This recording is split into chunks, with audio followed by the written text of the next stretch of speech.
Good evening, dear listeners. I'm happy to see both of you here in this seminar.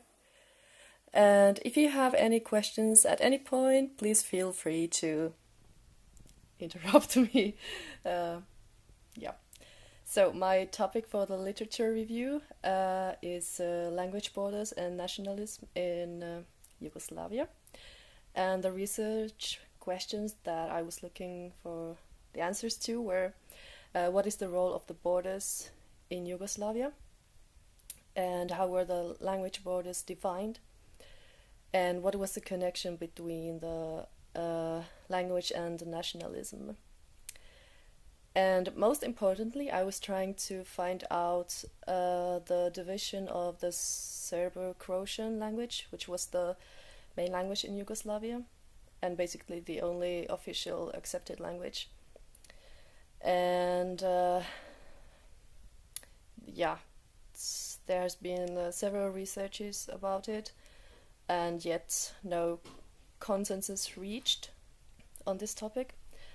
And whether we're talking about one language and its varieties or four separate individual languages. And the works used in my review are Language, Identity and Borders in the Former Serbo-Croatian Area by Rango Bugarski. The second one is Language and Identity in the Balkans by Robert Greenberg. The third one is Language, Policy and Linguistic Reality in Former Yugoslavia and its successor states by Vesna Božgaj-Hajdi. And the fourth one is Who Were the Yugoslavs? Failed Sources of a Common Identity in the Former Yugoslavia by Sekulic, Massey and Hodgson. Okay, so the first one is the study of Bugarski, and according to him there were ethnic, national, religious, linguistic, political and cultural borders in Yugoslavia, and it was seen socially acceptable and even required to identify oneself to some kind of group. And the internal borders had a significant role in the identity of the Yugoslavian nations. He also insists that the languages in Yugoslavia were used to emphasize one's nationality and to dehumanize the others. I'm sorry. But he does admit that the linguistic reason has not been the only origin for the Balkan War, but it was rather because of political reasons and ethnic nationalism. And he also describes that the Serbo-Croatian was the only real language of the four languages: Serbian, Croatian, Bosnian and Montenegrin. And the rest of the languages were simply politically divided constructions. And especially Bosnian and Montenegrin languages are considered more likely varieties of Serbian languages rather than individual languages. Then the second literature written by Greenberg, he defines two kinds of classifications for the division of languages. And the first one is called Abstand, which is a German word and means distance. The second one is called Ausbau, and it means dissolution in English. And so the Abstand process occurs when the languages separate from each other on a long period of time, and naturally, as in the case of, for instance, German and English in the Germanic language group. And And by contrast, the Ausbau process occurs suddenly, and it is often related to a political motivation rather than a natural division. And a good example is a division of Hindi and Urdu. And Greenberg also reminds of the failed unification of Serbian and Croatian languages in the 1950s, as it resulted to several conflicts among the nations. And so the exact opposite happened, where the country was trying to unify all the nations. And so as a result, they become more aware of their national uniqueness. And especially under the regime, socialist regime of Tito, was a former prime minister and later president of Yugoslavia. So under his regime, the nations felt severely oppressed, both linguistically and nationally. And because the only the unifying culture, the Yugoslavian culture, was acceptable culture, and the rest of them were strictly prohibited. And so human and linguistic rights were violated during those times. And because of these times and this oppression, the Yugoslavian nations felt an urgent need to express themselves, express their nationality and their linguistic rights. Then the third analyst work was the research by Božgaj Hašli, and so he states that the Serbian and Croatian languages actually do differ from each other more than just politically, because Serbian language has been influenced by Old Church Slavonic, Russian, Turkish, and French, whereas the Croatian language was influenced by Latin, Italian, Hungarian, and Czech. In other words, he suggests that the Serbo-Croatian language might have divided through the Abstand process instead of the Ausbau process. And the fourth research by Sekulic, Massey, and Hodgson, they suggest that Yugoslavia was actually considered a multinational country until the end of the Second World War, as it was called the Kingdom of the Serbs, Croats, and Slovenes. Obviously, they outline the country to only to these nations, and apparently there were more of them, many more nationalities.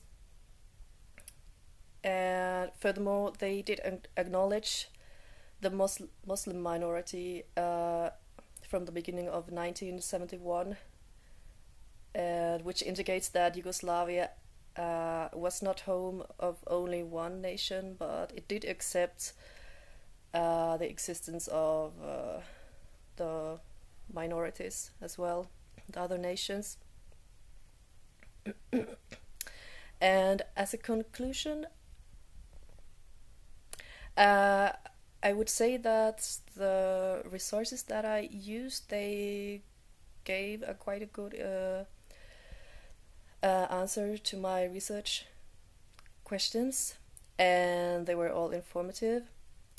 And both Bugarski and Greenberg see that the reason for the division of the Serbo-Croatian language was politically triggered, and there's a little evidence that these four languages were actually separate languages, but instead they're just varieties of one language, and so that makes them just dialects. And yeah, especially I think Greenberg's uh, research provides a great understanding to the oppression experienced by the Yugoslavian nations, which led to the need of expressing one's nationalism. And what I found interesting in Bozgai Hachi's study is the different aspect to the language division process. So he suggested that instead of the Ausbau process, which means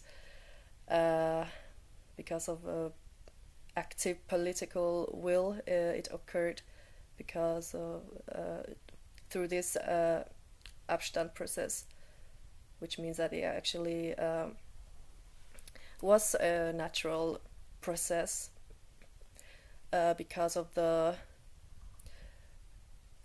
different influences from other languages,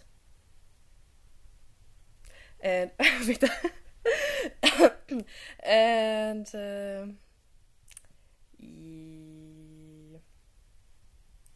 I forgot what I was supposed to say.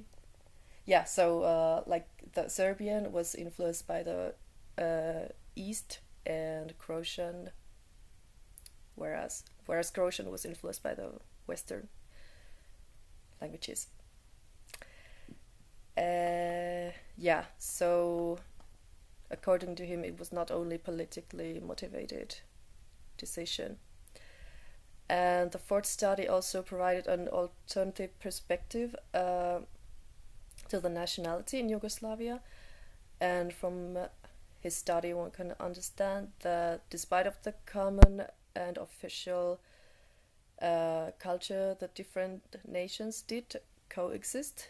And yeah, and the two first studies offer more information about the borders and nationality in Yugoslavia, but it is just because of the fact that they are, you know, broader stories and provide more information. Yeah, and the two latter ones instead offer a better alternative aspect to my topic. So that's it. I hope you understood something, I mean everything, and yeah, feel free to ask questions, comments.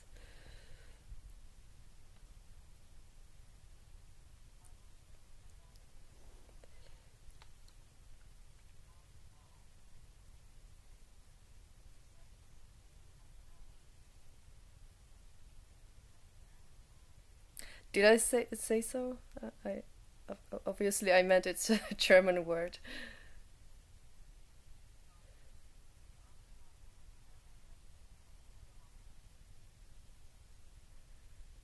Ah, okay. So then I'm sorry, I made a mistake. Yeah, both of them, yeah, originate from a German word. My bad.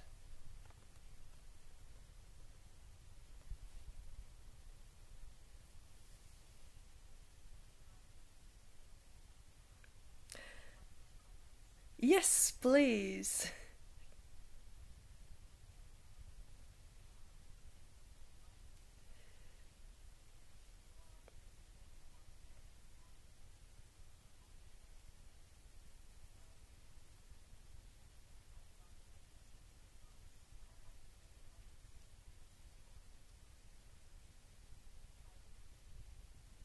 Okay.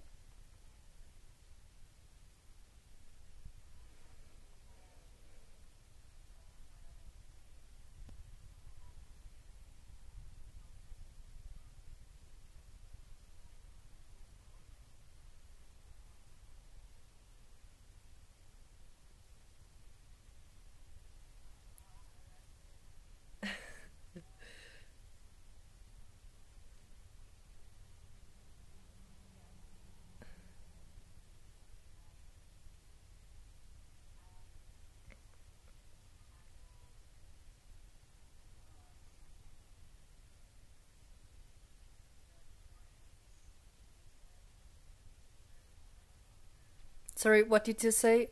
The what? I didn't.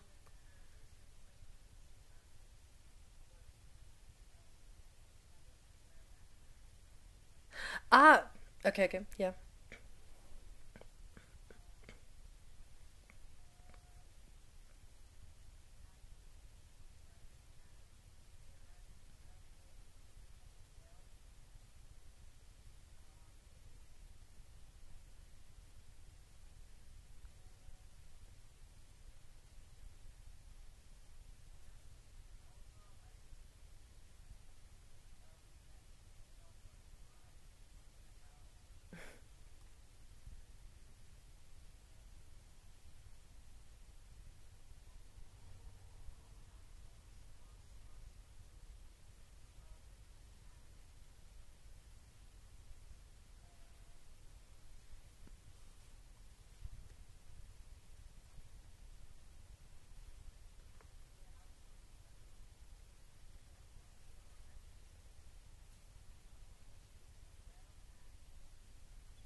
Okay, thank you a lot for your kind words. And I, I'm sorry. It was my pleasure to offer you some new information, as you told that you were not that familiar with this topic. So, yeah, okay. Thank you, Ines. Do you, Iris, maybe have something to add, to ask, something unclear?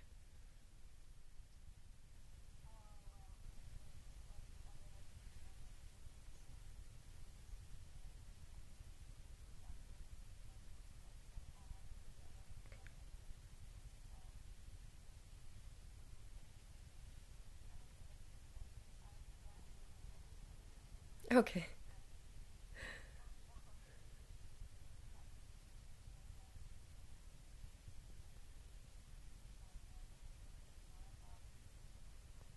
Yes.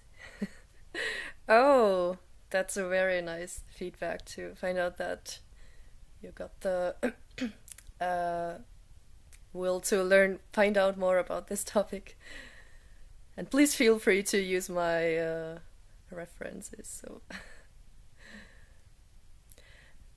and yeah, I thought about maybe I should have prepared some questions for you, and I did think about asking you about this, your opinion of this division of the Serbo-Croatian language. But if you are not that familiar with the topic, then I don't know if we will have very lively discussion about this, or would you maybe want to? Of course, if you want to comment. So, like, maybe uh, uh, so about the circumstances as the Yugoslavia nation collapsed. It was after you know year and decade long very brutal Balkan wars, and even these days, you can still see the influence of that war. And uh, so yeah, so and in these circumstances, as the Yugoslavia nation country collapsed, they divided these well, originally it was like Serbian and Croatian language. Then they combined these. It was called Serbo-Croatian, and when the nation collapsed, it was divided to four different languages. As I said, Serbian, Croatian, Bosnian, and Montenegrin. And so I was wondering if you have any opinion about this. Do you think it's something very politically triggered, or do you think it could have been through this Abstand process, which means, as I said, about the German and English language, so it occurs naturally inside the language group. I don't know if you understood anything what I explained.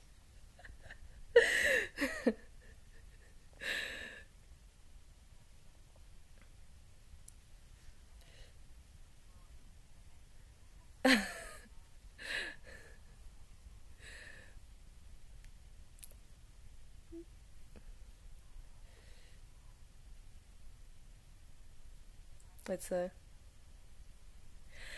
And yes, it's completely fine. I mean, it's the language scientist.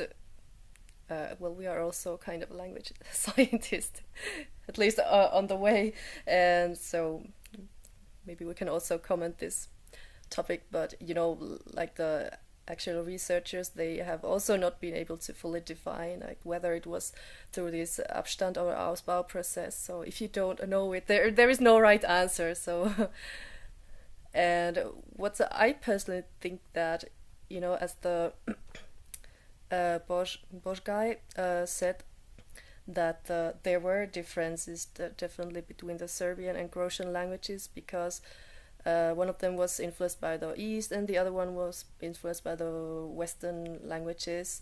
So they did kind of like divide each other already in the history. And so to me, it seems like that maybe they actually were already divided, but it seems like it occurred very, abruptly because of this Balkan War. So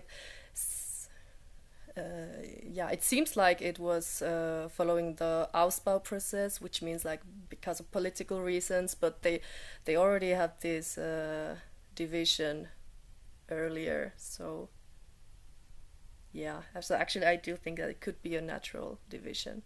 That's my opinion. It's not a fact. I hope you understood something about my explanation. Okay, so do you, Iris, have anything to ask, comment further?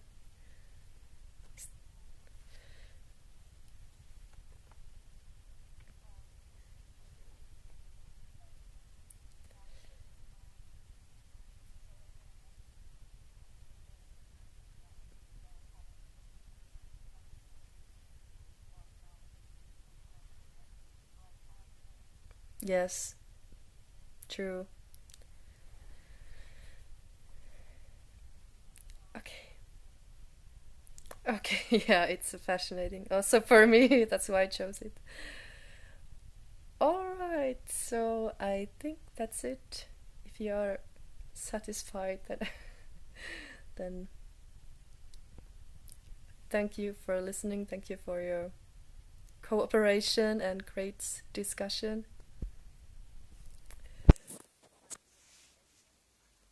Thank you. My pleasure.